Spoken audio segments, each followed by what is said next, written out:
50 ಕೋಟಿ ನಾಯಿ ಖರೀದಿಸಿದ್ದವನಿಗೆ ಇಡಿ ಶಾಕ್. ಸತೀಶ್ ಕುಮಾರ್ ಮನೆ ಮೇಲೆ ಇಡಿ ರೇಡ್, ದಾಖಲೆ ಪರಿಶೀಲಿಸಿ ಎಲ್ಲವೂ ಸುಳ್ಳೆಂದ ಆಫೀಸರ್ಸ್.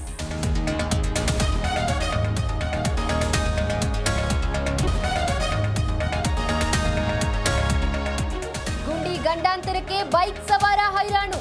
ರಸ್ತೆ ಅವ್ಯವಸ್ಥೆಗೆ ರಸ್ತೆಗೆ ಬಿದ್ದ ಸವಾರ, ಅತ್ತ ಚಲಿಸುತ್ತಿದ್ದ ಕಾರ್ ಮೇಲೆ ಮರ ಬಿದ್ದು ಅವಾಂತರ.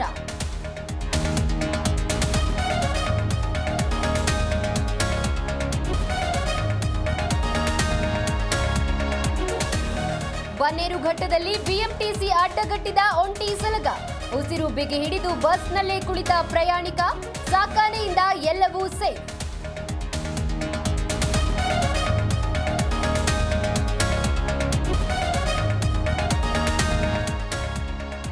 ರಾಜ್ಯದ ಹಲವೆಡೆ 5 ದಿನ ಮಳೆ. ಬೆಂಗಳೂರಿನಲ್ಲಿ ಭಾರೀ ಮಳೆ ಮುನ್ಸೂಚನೆ.